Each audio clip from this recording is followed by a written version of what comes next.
அல்ஹம்துலில்லாஹ். அஸ்ஸலாமு அலைக்கும் வரஹ்மத்துல்லாஹி வபரகாத்துஹு. அல்ஹம்துலில்லாஹ். சங்கை பொருந்திய அல்லாஹ்வினுடைய நல்லடியார்களே, பெரியோர்களே, ஜமாத்தார்களே, வாலிபர்களே, அல்லாஹ்வினுடைய மகத்தான பேருதவி, அவனை ஈமான் கொண்டு அவனால் அறிமுகப்படுத்தப்பட்ட அன்னலம் பெருமானார் ஸல்லல்லாஹு அலைஹி வஸல்லம் அன்னவர்கள் அவர்களை ஈமான் கொண்டு அவர்கள் காட்டி தந்த அனைத்து வழிமுறைகளையும் நம்முடைய வாழ்க்கையிலே எடுத்து நடக்கக்கூடிய நன்மக்களாக அல்லாஹ் நம்மை எல்லாம் தேர்ந்தெடுத்து நிலை பெற செய்திருக்கின்றான். அல்லாஹு தாலா அப்படிப்பட்ட இறையச்சம் உள்ள நன்மக்களாக அல்லாஹ் நம்மை ஆக்கி அருள வேண்டும். காரணம், இஸ்லாத்திலே ஏராளமான அடையாள சின்னங்களை நமக்கு முன்னோர்கள் அறிமுகப்படுத்தி தந்திருக்கிறார்கள். அல்லாஹுக்கு என்று சில அடையாள சின்னங்களும், நபிமார்களுக்கு என்று அடையாள சின்னங்களும், இந்த மார்க்கத்திற்கென்று அடையாள சின்னங்களும், மூமின்களுக்கு என்று அடையாள சின்னங்களும், இப்படி ஏராளமான அடையாள சின்னங்களை நமக்கு நம்முடைய முன்னோர்கள் அறிமுகப்படுத்தி தந்திருக்கிறார்கள். அருமையானவர்களே, அல்லாஹு தாலா குர்ஆனிலே சொல்வதை போன்று வமையு அஸிம் ஷாயிரல்லாஹ் ஃபைன்னஹா மின் தக்வல் குலூப், யார் அல்லாஹ்வினுடைய அடையாள சின்னங்களை கண்ணியப்படுத்துகிறார்களோ, அந்த அல்லாஹ்வினுடைய அடையாளங்களின் மீது முழு நம்பிக்கை வைத்து நடக்கிறார்களோ, அவர்கள்தான் இறையச்சத்திற்கு சொந்தக்காரர்கள். அவர்கள்தான், அவர்களினுடைய உள்ளங்களிலே தான் இறையச்சம் இருக்கிறது என்பதை அல்லாஹு தாலா தன்னுடைய அருள்மறை வாயிலாக நமக்கு அறிமுகப்படுத்துகிறான். தெளிவான செய்தியை நமக்கு தருகிறான். அருமையானவர்களே, அல்லாஹ்வினுடைய அடையாள சின்னங்கள் என்னென்ன?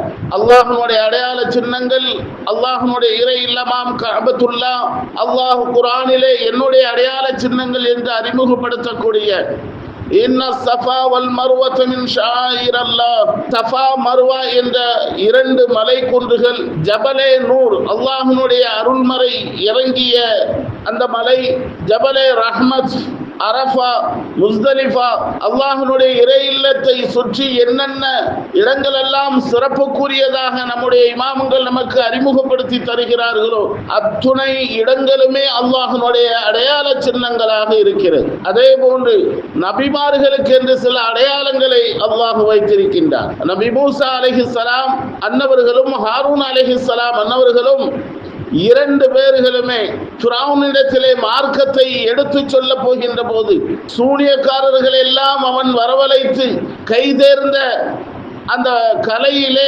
உயர்ந்து நிற்கக்கூடிய பெரிய பெரிய சூனியக்காரர்களை எல்லாம் வரவழைத்து நபி மூசா அலைஹிஸ்ஸலாம் அன்னவர்களுக்கு எதிராக அந்த சூனிய கலையிலே இறங்க செய்தான். அந்த நாளிலே தலைகால் புரியாத அளவுக்கு ஃபிரௌன் நாம் தான் வெற்றி பெறுவோம் என்ற ஒரு மெதமெதப்பிலே இருந்தான். அந்த நேரத்திலும் கூட வரக்கூடிய அத்துணை சூனியக்காரர்களுக்குமான அடையாளங்களாக டிரெஸ்ஸுகளை அவன் தேர்வு செய்தான். அவர்களுக்கு எப்படி, அந்த சூனியக்காரர்களுக்கு எப்படி அந்த ஃபிரௌன் டிரெஸ்ஸுகளை, கலர்களை தேர்வு செய்தானோ, அதே போன்று நபி மூசா அலைஹிஸ்ஸலாம் அன்னவர்களுக்கும் அவன் தேர்வு செய்தான். ஆனால் நபி மூசா அலைஹிஸ்ஸலாம் அன்னவர்கள் சொல்லிவிட்டார்கள், என்னுடைய ரப்பு என்னை எப்படி இருக்க செய்ய சொல்கிறானோ அதே நிலையிலே தான் நான் அந்த நிகழ்ச்சியிலே கலந்து கொள்வேன். என்னுடைய டிரெஸ்ஸிலேயும் சரி, என்னுடைய உருவத்திலேயும் சரி எந்த மாற்றமும் இருக்காது என்பதை நபி மூசா அலைஹிஸ்ஸலாம் அன்னவர்கள் தன்னுடைய அடையாளத்தை மாற்றுவதற்கு ஒரு துளி அளவு கூட இடம் கொடுக்கவில்லை. தொப்பி தாடியோடு தலப்பாகையோடு நபி மூசா அலைஹிஸ்ஸலாம் அன்னவர்கள் அந்த நிகழ்ச்சியிலே பங்கு பெற்று அனைத்து சூனியக்காரர்களையும் தோற்கடித்து நபி மூசா அலைஹிஸ்ஸலாம் அன்னவர்கள் வெற்றி பெற்ற அந்த நிகழ்வுகள் எல்லாம் நாம் வரலாறுகளிலே நம்மால் காண முடிகிறது. அப்படி அல்லாஹு தஆலா நபிமார்களுக்கு ஒன்று சில அடையாளங்களை நமக்கு தந்திருக்கின்றார். அதே போன்று இஸ்லாமியர்களுக்கு என்று சில அடையாளங்கள், தொப்பியும் தாடியும் மிக பிரபலியமாக ஃபேமஸாக பேசப்பட்ட விஷயமெல்லாம் தாங்கள் அறிவீர்கள். அதே போன்று பெண்களுக்கு புர்கா விஷயம், தீனினுடைய மார்க்கத்தினுடைய அடையாள சின்னங்களாக ரமதானுடைய மாதம், இதே போன்று சிறப்பான இரவுகள் என்று சில அடையாள நாட்கள் எல்லாம் நம்முடைய முன்னோர்கள் மார்க்க அறிஞர்கள் நமக்கு தெளிவுபடுத்தி தந்திருக்கின்றார்கள். அதே போன்று ஏராளமான அடையாள சின்னங்கள் இந்த மார்க்கத்திலே அல்லாஹ் நமக்கு தந்திருந்தாலும் கூட அந்த அடையாள சின்னங்களை நாம் சரியான முறையிலே பின்பற்றுகின்றோமா, அது நம்முடைய வாழ்க்கையிலே முழுமையாக எடுத்து நடக்கிறோமா என்று பார்த்தால் ஒரு சில விஷயங்களை நம்முடைய சுய நலத்திற்காக நாகரிகத்தினுடைய உச்சத்திற்கு போன ஒரே காரணத்திற்காக அவைகளெல்லாம் நாம் பிரித்து அது ஒரு கேவலமான ஒரு செயலை போன்று பார்த்து இன்றைக்கு அந்த அடையாளங்களை குழி தோண்டி புதைக்கக்கூடிய ஒரு நிலைக்கு இஸ்லாமியர்கள் தள்ளப்பட்டிருக்கிறார்கள் என்பதை பார்க்கின்ற போது மிகவும் கவலையாகவும் வேதனையாகவும் இருக்கிறது. அருமையானவர்களே, குறிப்பாக இன்றைக்கு மக்களுக்கு மத்தியிலே ஒரு மரியாதை இன்மையாக இருக்கக்கூடிய ஒரு அடையாள சின்னம், ஒரு தொப்பி. யாரும் தவறாக நினைத்து கொள்ள வேண்டாம். காரணம், இதை புரிய வைப்பதற்காக, நாம் ஒரு தெளிவு அடைவதற்காக இந்த செய்தியை நமக்கு மத்தியிலே நான் சொல்லிக் கொள்கின்றேன். தொப்பி என்பது மார்க்கத்தினுடைய, இஸ்லாமியர்களினுடைய மிக முக்கியமான அடையாள சின்னமாக நமக்கு சொல்லித் தருகிறார்கள் நபிகள் பெருமானார் ஸல்லல்லாஹு அலைஹி வஸல்லம் அவர்கள். அல்லாஹ் தஆலா இருவிதமான ஆடைகளை நமக்கு அறிமுகப்படுத்துகிறார். குர்ஆனிலே அல்லாஹ் சொல்லி காட்டுகின்றார், யா பனி ஆதம கத அன்ஸல்னா அலைக்கும் லிபாஸ யுவாரி சவாத்திக்கும் வரீஷா. ஓ ஆதமுடைய மக்களே, நாம் உங்களுக்கு 2 விதமான ஆடைகளை நான் அறிமுகப்படுத்துகிறேன். முதலாவது கட்டாயமான ஆடை, அவசியமான ஆடை. இந்த ஆடை ஒவ்வொருவரும் கண்டிப்பாக அணிய வேண்டும். அது கட்டாய ஆடை என்பது என்ன? தொப்புளில் இருந்து முட்டுக்கால் வரைக்கும் மார்க்கத்திலே கண்டிப்பாக ஆண்கள் மறைக்கப்பட வேண்டிய ஒரு ஆடை. இது கட்டாயமான ஆடை. இது ஒரு வகையான ஆடையாக அல்லாஹ் நமக்கு சொல்லித் தருகின்றார். பெண்களை பொறுத்தவரை முகம் 2 கப்புகளை தவிர, 2 கைகளை தவிர முழுமையாக அவர்கள் மறைக்க வேண்டும். இது அவர்களுக்கான கட்டாயமான ஆடை. இன்னொரு ஆடை அல்லாஹ் சொல்கின்ற போது வரீஷா என்பதாக சொல்கின்றான். அலங்கார ஆடை. அலங்கார ஆடை என்பது நம்மை அழகுபடுத்தி கொள்ளக்கூடிய வகையிலே இருக்கக்கூடிய ஆடை, அது அலங்கார ஆடை என்பதாக. இந்த ஆடையும் மார்க்கம் உங்களுக்கு அனுமதித்திருக்கிறது என்பதை அல்லாஹ் தஆலா தன்னுடைய அருள்மறையிலே சொல்லி காட்டுகின்றார். இந்த அலங்கார ஆடையினுடைய வரிசையிலே வரக்கூடிய ஒரு ஆடை தான் இந்த தொப்பி, தலப்பாகை. நபிகள் பெருமானார் ஸல்லல்லாஹு அலைஹி வஸல்லம் அவர்கள் நமக்கு அறிமுகப்படுத்துகிறார்கள். அதே போன்று இன்னொரு இடத்திலே அல்லாஹ் தஆலா சொல்லி காட்டுகின்றான், குது ஜீனத்தக்கும் இந்த குல்லி மஸ்ஜித். பள்ளிவாசல்களிலே நீங்கள் நுழைகின்ற போது, பள்ளிவாசல்களிலே நீங்கள் இருக்கின்ற போது உங்களை அலங்கரித்துக் கொள்ளுங்கள். குது ஜீனத்தக்கும், அழகை நீங்கள் எடுத்துக் கொள்ளுங்கள் என்பதாக அல்லாஹ் தஆலா தன்னுடைய அருள்மறையிலே சொல்லி காட்டுகின்றார். பள்ளிவாசல்கள், இதுதான் ரீஷா, அலங்கார ஆடை என்பதாக அல்லாஹ் தஆலா தன்னுடைய அருள்மறையிலே சொல்லி காட்டுகின்றார். உண்மையிலேயே கட்டாயமான ஆடை என்பது ஒரு மனிதன் தொப்புளில் இருந்து முட்டுக்கால் வரைக்கும் மறைத்தால் போதும். இதே நிலையிலேயே ஒருவன் தொழுவானேயானால் நிச்சயமாக அவனுடைய தொழுகை ஏற்றுக்கொள்ளப்படும். இதில் எந்த விதமான மாற்று கருத்துக்கும் இடமில்லை.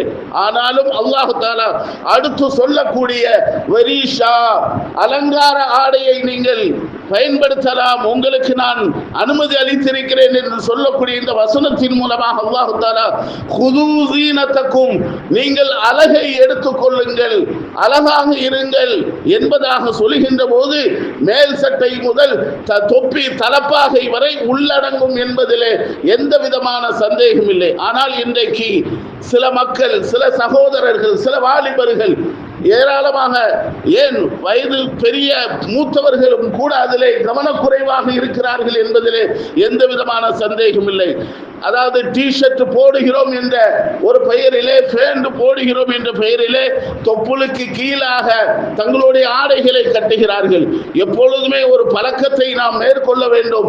ஆடை அணிந்தால் முதல் ஆடையாக தொப்புளுக்கு மேலாக அந்த கட்டு இருக்க வேண்டும். தொப்புளில் இருந்து முட்டுக்கால் கீழ் வரைக்குமான அந்த ஆடை இருக்க வேண்டும். அதற்கு மேல் ஆடையாக, அதற்கு மேல் உண்டான ஆடையாக தலப்பாகை, தொப்பிகள் இவைகளெல்லாம் இருப்பது என்பது அலங்கார ஆடை. மார்க்கம் நமக்கு வலியுறுத்தி சொல்லக்கூடிய மிக சிறந்த ஒரு நிலையை நமக்கு மார்க்கம் அறிமுகப்படுத்துகிறது என்பதிலே எந்த விதமான சந்தேகம் இல்லை. இப்போ உதாரணமாக நாம் அரைகுறை ஆடையோடு ஒரு சாதாரணமாக ஒரு மனிதன் தொப்புளில் இருந்து முட்டுக்கால் வரைக்கும் பள்ளிவாசலுக்கு உள்ளே வந்து நுழைவானேயானால் அவனை என்ன அருவருப்பான ஆடையை அணிந்து வந்திருக்கிறானே என்று நாம் சொல்வோம். இந்த அருவருப்பிலிருந்து நம்மை பாதுகாப்பதற்காகத்தான் அல்லாஹ் தஆலா ஹுது ஸீனத்தக்கும் என்று உங்களை அலங்கரித்துக் கொள்ளுங்கள், உங்களுக்கான அலங்காரத்தை எடுத்துக் கொள்ளுங்கள் என்று அல்லாஹ் தஆலா தன்னுடைய அருள்மறையிலே சொல்லி காட்டுகின்றார். இன்றைக்கு பரவலாக மேலைய நாட்டு கலாச்சாரங்கள் நம்மை சீரழிக்கிறதை தவிர எந்த விதத்திலும் உயர்த்தவில்லை என்பதை நாம் உணர்ந்து கொள்ள வேண்டும். சிங்கப்பூரிலே நடந்த ஒரு சின்ன நிகழ்வு, ஒரு ஆலிம் அவர்கள் சொன்ன ஒரு தகவல். அங்கே சர்வசாதாரணமாக ஆண்களும் பெண்களும் இருப்பார்கள். அந்த சுற்றுலா தலத்திலே ஒரு பள்ளிவாசல் இருக்கிறது. அந்த பள்ளிவாசலுக்கு மக்கள் தொழுக வருவார்கள், செல்வார்கள். ஒரு பெண் அரைகுறை ஆடையோடு வந்து பள்ளிவாசலுக்கு நெருக்கமாக அவர் வந்து நிற்கிறார். வந்த ஆலிம் அங்கே ஏதோ ஒரு மாற்று சகோதர சமயத்தை சார்ந்த ஒரு பெண்ணை போன்று இருக்கிறது என்ற ஒரு சிந்தனை வருகின்ற போது தன்னுடைய ஹேண்ட்பேக்கில் இருக்கக்கூடிய ஒரு புர்காவை எடுத்து அவர்கள் அணிந்து கொண்டு பள்ளிவாசலுக்குள் சென்று புர்காவோடு தொழுகையை நிறைவேற்றிவிட்டு வெளியிலே வந்த பிறகு அந்த புர்காவை கலற்றி உள்ளே வைத்து திரும்பவும் அவர்கள் வெளியிலே செல்கிறார்கள். மிகவும் ஆச்சரியமான ஒரு நிலை. இதை எப்படி நாம் எடுத்துக்கொள்வது என்று தெரியவில்லை. அதுவும் அது ஒரு பெண்ணுக்கான கட்டாயமான ஆடை கூட 2 கரம் ஒரு முகத்தை தவிர முழுமையாக அவர்கள் மறைக்க வேண்டும். ஆனால் நாகரிகத்தினுடைய உச்சக்கட்டம் அவர்களை கேவலப்படுத்த ஒரு அருவருப்பான ஒரு நிலைக்கு தள்ளப்பட்டிருக்கிறது என்று சொன்னால் இதுதான் இந்த சமூகத்தினுடைய ஒரு இழிவு நிலைக்கான மிகப்பெரிய ஒரு காரணமாக இந்த நாகரிகம் அமைகிறது என்பதிலே எந்த விதமான சந்தேகம் இல்லை. அருமையானவர்களே, ஒரு விஷயத்தை நான் உங்களுக்கு சொல்லி காட்டுகின்றேன். ஹதீஸை அடுத்தாப்புல பார்ப்போம். இந்த நம்முடைய சுன்னத்தான மிகப்பெரிய ஒரு சுன்னத், நபி பெருமானார் ஸல்லல்லாஹு அலைஹி வஸல்லம் அன்னவர்கள் ஒரு காலத்திலும் ஒரு நேரத்திலும் கூட தன்னுடைய தலையை திறந்த நிலையில் தொழுததாக எந்த ஹதீஸும் இல்லை. நல்ல விளங்கிக் கொள்ள வேண்டும். தங்களுடைய வாழ்க்கையிலே நபி பெருமானார் ஸல்லல்லாஹு அலைஹி வஸல்லம் அன்னவர்கள் தலையை திறந்த நிலையில் தலப்பாகை தொப்பி அணியாமல் ஒரு காலத்திலும் அவர்கள் தொழுகையை நிறைவேற்றியதாக எந்த ஹதீஸையும் நாம் காண முடியவில்லை. அதே போன்று நீங்கள் தொப்பியை அணிய வேண்டாம், தொப்பி அணிவதால் உங்களுக்கு சிரமமாக இருக்கும் என்றும் எந்த ஹதீஸிலையும் நம்மால் தொப்பி அணியாத ஒரு ஹதீஸை நம்மால் காண முடியாது. தொப்பி அணியக்கூடாது, அணியாதீர்கள் என்று எங்கேயுமே ஹதீஸிலே நம்மால் காண முடியாது, ஹதீஸும் இல்லை. ஆனால் நபிகள் பெருமானார் ஸல்லல்லாஹு அலைஹி வஸல்லம் அன்னவர்கள் ஒரே ஒரு தடவை மட்டும் தொப்பி இல்லாமல் தொழுதிருக்கிறார்கள். அந்த ஹதீஸ் பிரபல்யமான ஒரு ஹதீஸ் தான். ஏன் அந்த நிலைமை ஏற்பட்டது என்று சொன்னால், பெருமானார் ஸல்லல்லாஹு அலைஹி வஸல்லம் அன்னவர்கள் தொழுத அந்த இடம், அந்த பகுதி மிகவும் விசாலமான இடம். அதாவது மக்கள் அங்கும் இங்கும் செல்லக்கூடிய ஒரு நிலை. பொதுவாக மார்க்கத்தை பொறுத்தவரையில் தொழுகையினுடைய நேரத்திலே சட்டம் சட்டம் என்னவென்று சொன்னால், ஒரு சுத்ரா, ஒரு திரை இருக்க வேண்டும். யார் தொழுகிறார்களோ அவர்களுக்கு முன்னால் ஒரு சுத்திரத்து இருக்க வேண்டும், ஒரு திரை இருக்க வேண்டும். அதற்கு பின்னால் தான் அவர்கள் தொழுக முடியும், தொழுக வேண்டும். காரணம், மக்கள் அங்கும் இங்கும் செல்வதை பார்த்து அவர்களினுடைய கவனம் சிதறும் என்பதற்காக ஒரு சுத்ராவை வைக்க வேண்டும், ஒரு திரையை வைக்க வேண்டும். இப்போ நாம் பள்ளிவாசல்ல இருக்கிறோம், இமாம் தான் அது சுத்ராவாக இருக்கிறார்கள். தூண்கள் இருக்கிறது, அதே மாதிரி சுவர்கள் இருக்கிறது, இது நமக்கு சுத்ராவாக அமைந்துவிடும். ஆனால் பெருமானார் ஸல்லல்லாஹு அலைஹி வஸல்லம் அன்னவர்கள் தொழுத அந்த பகுதியிலே மிகவும் மைதானமாக இருந்தது, எந்த சுத்திரத்தும் இல்லை. ஆகவே தொழுகின்ற போது தன்னுடைய உயரமான தலப்பாகை உள்ள அந்த தொப்பியை தனக்கு முன்னால் வைத்து தொழுதார்கள். இந்த ஒரு ஹதீஸ் மட்டும்தான் இருக்குது. என்ன காரணத்திற்காக அதை வைத்தார்கள் என்று சொன்னால், மக்கள் அங்கும் இங்கும் செல்வார்கள்.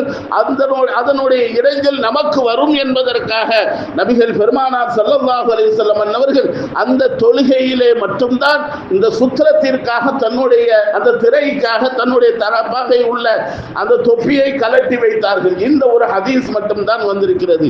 மற்றபடி எந்த ஹதீஸையும் நாம் பார்க்க முடியாது நபிகள் பெருமானார் ஸல்லல்லாஹு அலைஹி வஸல்லம் அவர்கள் தொப்பி தலப்பாக இல்லாமல் தொழுதார்கள் என்று எங்கேயுமே பார்க்க முடியாது. அருமையானவர்களே, இந்த தலப்பாகை தொப்பி என்பது மிகப்பெரிய வலியுறுத்தப்பட்ட ஒரு சுன்னத்தாக இருக்கிறது. அதை நாம் முதலில் விளங்க வேண்டும். காரணம் என்னவென்றால், இப்போ ஃபர்து இருக்கிறது, சுன்னத் இருக்கிறது, வாஜிப் இருக்கிறது. இப்போ ஃபர்தை விட்டால் தொழுகை கூடாது. தொழுகையில ஏதாவது ஒரு ஃபர்தை விட்டால் தொழுகை கூடாது. வாஜிபை விட்டால் சஜ்தா சஹூ செய்ய வேண்டும். அதே நேரத்தில் சுன்னத்தை விட்டால் தொழுகை கூடும். அதே மாதிரி வாஜிபை விட்டாலும் தொழுகை கூடும், சஜிதா சஹூ செய்ய வேண்டும். அதே நேரத்தில் சுன்னத்தை விட்டு விட்டால் அவர்களுக்கு தொழுகை கூடுமா என்று சொன்னால் கண்டிப்பாக தொழுகை கூடும். அதில் எந்த விதமான மாற்று கருத்தும் இல்லை.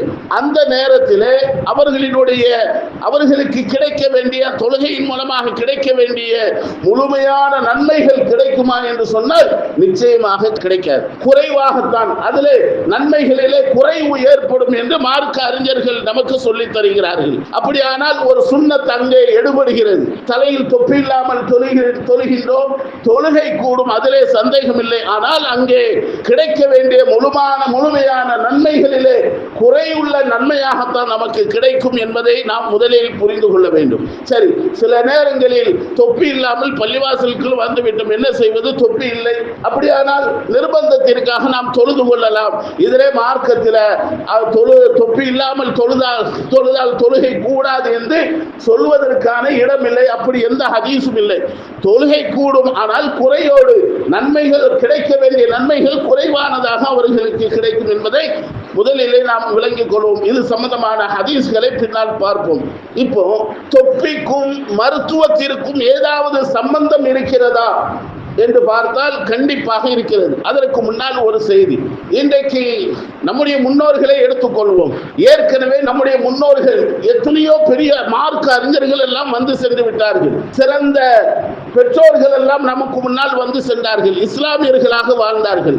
சரி, யாராவது தொப்பி இல்லாமல் அவர்கள் இருந்திருக்கிறார்களா? தொப்பி இல்லாமல் தொழுதிருக்கிறார்களா? எல்லா காலத்திலேயுமே அவர்கள் தொப்பி போட்டுத்தான் தொழுதிருக்கிறார்கள். அரபு நாடாக இருக்கட்டும், மற்ற நாடுகளாக இருக்கட்டும், அவரவர்களினுடைய கலாச்சாரத்திற்கு ஏற்ப தொப்பியை இன்றளவுக்கும் போட்டுத்தான் அவர்கள் இருக்கிறார்கள். தொப்பி இல்லாமல் யாரும் இல்லை. சமீப காலமாக தொப்பி போடுவதா கூடாதா என்ற ஒரு பிரச்சனை வந்ததால் தான் மக்களுக்கு மத்தியிலே அது ஒரு நாகரீகமாக, ஒரு அலங்கார ஆடை என்பதை தூக்கி எறிந்துவிட்டு அது நமக்கு ஒரு சாதகமான ஒரு நிலை என்பதை அவர்கள் எண்ணி அந்த தொப்பியிலே கவனம் செலுத்தாமல் இருக்கிறார்கள். இது யாருடைய கலாச்சாரம் என்பதை நாம் புரிய வேண்டும். யூதர்கள், பெருமானார் ஸல்லல்லாஹு அலைஹி வஸல்லம் அவர்கள் சொன்னார்கள், யூதர்கள் அணிவதை போன்று நீங்கள் தலப்பாகை அணியாதீர்கள் என்று சொன்னார்கள் பெருமானார் ஸல்லல்லாஹு அலைஹி வஸல்லம். ஜாபிர் ரலியல்லாஹு தஆலா அன்ஹு அவர்கள் சொல்கிறார்கள், எப்பொழுதும் நபி பெருமானார் ஸல்லல்லாஹு அலைஹி வஸல்லம் அவர்கள் வெள்ளை தொப்பி அணிந்துதான் தலப்பாகை அணிவார்கள் என்றும் ஜாபிர் ரலியல்லாஹு தஆலா அன்ஹு அவர்கள் சொல்கிறார்கள். அதே போன்று மக்காவிலிருந்து மதீனாவுக்கு உள்ளே நுழைகின்ற போது, அதே போன்று மதீனாவிலிருந்து ஃபதஹ் மக்காவுடைய நேரத்திலே, மக்கா வெற்றி கொள்ள நேரத்திலே நபி பெருமானார் ஸல்லல்லாஹு அலைஹி வஸல்லம் அவர்கள் மக்காவிற்கு உள்ளே நுழைகின்ற போதும் கருப்பு தலப்பாகையோடு உள்ளே நுழைந்தார்கள் என்று பெருமானார் ஸல்லல்லாஹு அலைஹி வஸல்லம் அவர்களை பற்றியான ஹதீஸ்களை நம்மால் காண முடிகிறது. ஒரே ஒரு செய்தி, பெருமானார் ஸல்லல்லாஹு அலைஹி வஸல்லம் அவர்கள் சொன்னார்கள், யூதர்களை போன்று நீங்கள் தலப்பாகை அணியாதீர்கள் என்று சொன்னார்கள். ஏன் சொன்னார்கள் என்றால், இஸ்லாத்தை பொறுத்தவரை நபி பெருமானார் ஸல்லல்லாஹு அலைஹி வஸல்லம் அவர்களை பொறுத்தவரையில் தொப்பி அணிந்துதான் தலப்பாகை கட்டுவார்கள். யூதர்களை பொறுத்தவரையில் தொப்பி அணியாமல் தலப்பாகை கட்டுவார்கள். இன்றைக்கு என்ன ஆகி போச்சுன்னா, அந்த யூதர்களும் கூட தலப்பாகை இல்லாமல் இருப்பதை ஒரு ஃபேஷனாக, ஒரு மாடனாக நினைத்து இன்றைக்கு யூதர்கள் தலப்பாகை அணிவதை விட்டுவிட்டார்கள். அந்த கலாச்சாரத்தை தான் இன்றைக்கு நம்முடைய மக்களும் பின்பற்றுகிறார்களோ என்ற ஒரு பய உணர்வும் கவலையும் நமக்கு ஏற்படுகிறது. அவர்கள் தொப்பி அணியாமல் தலப்பாகை கட்டுவார்கள். இன்றைக்கு நாகரிகம், ஃபேஷன், மாடனின் காரணமாக தலப்பாகையையும் விட்டுவிட்டார்கள் யூதர்கள். அதே நிலைதான் இன்றைக்கு நம்முடைய இஸ்லாமிய சொந்தங்கள் சில பேர்கள் அந்த தொப்பி அணிவதால் என்ன கஷ்டமோ தெரியவில்லை, தொப்பி அணிவது அவர்கள் ஒரு வருத்தமாக, ஒரு எப்படி சொல்வதுன்னு தெரியல, நீங்களே அதை ஒரு வார்த்தையை போட்டு சொல்லிக்காங்க, அது ஒரு விதமாக நினைக்கிறார்கள். அது மார்க்கத்தில் அனுமதிக்க முடியாத, இல்லாத ஒரு செயல் என்பதை முதலிலே நாம் புரிந்து கொள்ள வேண்டும். சரி, நான் ஆரம்பத்திலே சொன்ன போது இந்த தொப்பிக்கும் மருத்துவத்திற்குமான தொடர்பு என்ன? தெளிவான விஷயம். மருத்துவர்களால் ஆய்வு செய்யப்பட்ட ஒரு தகவல். தொப்பி அணிவதின் மூலமாக நம்முடைய மூளைக்கு முழுமையான பாதுகாப்பு கிடைக்கிறது. முதலிலே விளங்க வேண்டிய விஷயம், தொப்பி அணிவதின் மூலமாக மூளைக்கு பாதுகாப்பு கிடைக்கிறது. ஒரு புறம் சுன்னத் என்று இருந்தாலும் கூட, இஸ்லாத்தினுடைய அடையாளம் என்று இருந்தாலும் கூட, ஒரு செய்தியை சொல்ற இடையில ஞாபகத்துக்கு வர்றதுனால, போராட்டம் நடத்தினா மட்டும் எல்லாரும் தொப்பி போட்டு நிற்கிறாங்க. போராட்ட களங்களில் தொப்பி போட்டு நிற்கிறாங்க. காரணம், இஸ்லாமியர்கள் என்ற கூட்டத்தை காட்டுவதற்காக. தொப்பி எதற்காக உள்ளது என்பதை மறந்து போராட்ட களங்களிலே மட்டும் தொப்பி அணியக்கூடியவர்கள் ஏன் தொழுகையிலே தொப்பி அணிவதை மறுக்கிறார்கள் என்பது தெரியவில்லை. அல்லாஹ் பாதுகாக்க வேண்டும். அந்த தொப்பி என்பது உண்மையிலேயே சொல்கிறேன், அது நம்முடைய அடையாளத்தை வெளிப்படுத்துகிறது. ஒரு இஸ்லாமியன் என்ற ஒரு உணர்வு நமக்கும் வருகிறது. பாவம் செய்வதற்கு துணிய மாட்டான், துணிந்து. ஒரு காலத்திலும் தொப்பி அணிந்திருந்தால் பாவத்தின் பக்கம் செல்ல மாட்டான். அதுதான் நேச்சுரல். தொப்பி இல்லைன்னா மற்ற 4 பேரை விட 5 பேராக பாவங்களிலே மூழ்கிறதுக்கான வாய்ப்பு இருக்கிறது. மிகப்பெரிய ஒரு பாதுகாப்பு. பாவங்களில் இருந்து அவன் பாதுகாக்கப்படுகிறான். அந்த தொப்பி அவனை பாதுகாக்கிறது. சரி, மூளைக்கான பாதுகாப்பு கிடைக்கிறது. அதே மாதிரி ரொம்ப கடுமையான குளிராக இருந்தாலும் சரி, வெயிலாக இருந்தாலும் சரி, அவனுக்கு மிகப்பெரிய ஒரு பாதுகாப்பு. இப்போ குளிரான நேரங்களில் தொப்பி போட்டன்னு வைங்க, தொப்பி போட்டு இருந்தா தலைவலி வராது, மைக்ரேன் வராது, சளி பிடிக்காது, பிபி வராது, தலை சுற்றல் வராது. இதெல்லாம் நான் சொல்லல, அறிவியல் மருத்துவ ஆய்வாளர்கள் நமக்கு சொல்லி தருகிறார்கள். இந்த செய்தியெல்லாம் நான் எடுத்து சுயமா நான் பேசல, தயவு செய்து அதை நீங்க தவறாக நினைக்க கூடாது. ஆய்வாளர்கள் நமக்கு சொல்லி தரக்கூடிய ஒரு கருத்து. அதே போன்று தொப்பி போடுவதன் மூலமாக என்ன நன்மைகள் நமக்கு கிடைக்கிறது? நினைவாற்றல் அதிகமாகிறது, ஞாபக சக்தி அதிகமாக ஆகிறது. காரணம், ஏற்படக்கூடிய வெயிலின் காரணமாக குஷ்ணம் ஏற்படாமல் மூளை பாதுகாத்து நமக்கு ஞாபக சக்தி, நினைவாற்றல் ஏற்படுகிறது. மிகப்பெரிய ஒரு கவன ஈர்ப்பு சக்தியை அல்லாஹ் தஆலா தன்னுடைய உடலிலே நமக்கு இயற்கையாகவே தொப்பியில் போடுவதன் மூலமாக தருகிறான். காரணம், சூரிய வெப்பத்தினால் ஏற்படக்கூடிய கவன குறைவை விட்டும் நம்மை பாதுகாக்கிறது அந்த தொப்பி. அதே போன்று கடுமையான குளிரின் காலங்களிலே காது வலி ஏற்படுகிறது. தொப்பி இல்லாம இருந்தால் சைனஸ் ப்ராப்ளம் ஏற்படுகிறது, மூக்கடைப்பு ஏற்படுகிறது, ஜலதோஷம் ஏற்படுகிறது என்பதை நமக்கு விளக்கமாக தருகிறார்கள். இன்னொரு ஹதீஸிலே குளிர் காலங்களிலே நபிகள் பெருமானார் ஸல்லல்லாஹு அலைஹி வஸல்லம் அவர்கள் காதுகள் மறைக்கும் அளவுக்கான தொப்பியை அணிந்திருந்திருக்கிறார்கள் என்பதையும் ஹதீஸை நம்மால் காண முடிகிறது. குளிர் காலங்களில் அப்படிதான் நம்ம தொப்பி போட்டு வர்றோம், 2 காதும் மறைக்கிற அளவுக்கான. அதே போல அதாவது பிளட் பிரஷர் இது ஏற்படாமல் பாதுகாக்கிறது தொப்பி அணிவதின் மூலமாக. உள்ளத்தில் அமைதி கிடைக்கிறது. அதாவது ஸ்ட்ரெஸ்ஸர் என்று சொல்லுவாங்களே, டென்ஷன், அந்த டென்ஷன்ல இருந்து இந்த தொப்பி பாதுகாக்கிறது என்பதாக மருத்துவர்கள் ஆய்வறிக்கையை நமக்கு தருகிறார்கள். இதெல்லாம் மிக முக்கியமான விஷயம் என்பதை நாம் புரிந்து கொள்ள வேண்டும் அருமையானவர்களே. அதனால்தான் நபி பெருமானார் ஸல்லல்லாஹு அலைஹி வஸல்லம் அவர்கள் தொப்பியினுடைய விஷயத்தில் கவனத்தை நமக்கு திருப்பி இருக்கிறார்கள். ஜாபிர் ரலியல்லாஹு தஆலா அன்ஹு அன்னவர்கள் அறிவிக்கக்கூடிய ஒரு ஹதீஸ், அன்ன நபி ஸல்லல்லாஹு அலைஹி வஸல்லம் தஹல மக்கா வ அலைஹி இமாமத்துன் சூதா, அதாவது நபிகள் பெருமானார் ஸல்லல்லாஹு அலைஹி வஸல்லம் அவர்கள் மக்காவில் நுழைகின்ற போது தொப்பியோடு நுழைந்தார்கள், தலப்பாகையோடு நுழைந்தார்கள் என்பதாக ஜாபிர் ரலியல்லாஹு தஆலா அன்ஹு அறிவிக்கிறார்கள். இன்னொரு ஹதீஸிலே நபி பெருமானார் ஸல்லல்லாஹு அலைஹி வஸல்லம் அவர்கள் கான யல்பிசு கலன்சுவத, பெருமானார் ஸல்லல்லாஹு அலைஹி வஸல்லம் அவர்கள் எப்பொழுதும் தொப்பியோடையே இருப்பார்கள் என்பதையும் நம்முடைய ஹதீஸிலே நம்மால் காண முடிகிறது. பெருமானார் ஸல்லல்லாஹு அலைஹி வஸல்லம் அவர்களினுடைய வாழ்க்கையிலே நடந்த அந்த ஹதீஸ். இப்னு உமர் ரலியல்லாஹு தஆலா அன்ஹு சொல்கிறார்கள், அல் இமாமத்து ஃபர்கு பைனனா வ பைனல் முஷ்ரிகீன், தொப்பி தலப்பாகை அணிவது என்பது முஷ்ரிகீன்களுக்கும் இஸ்லாமியர்களுக்கும் மத்தியில் உண்டான வித்தியாசத்தை ஏற்படுத்துகிறது. ஆகவே தொப்பி தலப்பாகை அணியுங்கள் என்பதாக இப்னு உமர் ரலியல்லாஹு தஆலா அன்ஹு நமக்கு அறிவுறுத்தி தருகிறார்கள். இன்னொரு விஷயம் தெரியுமா?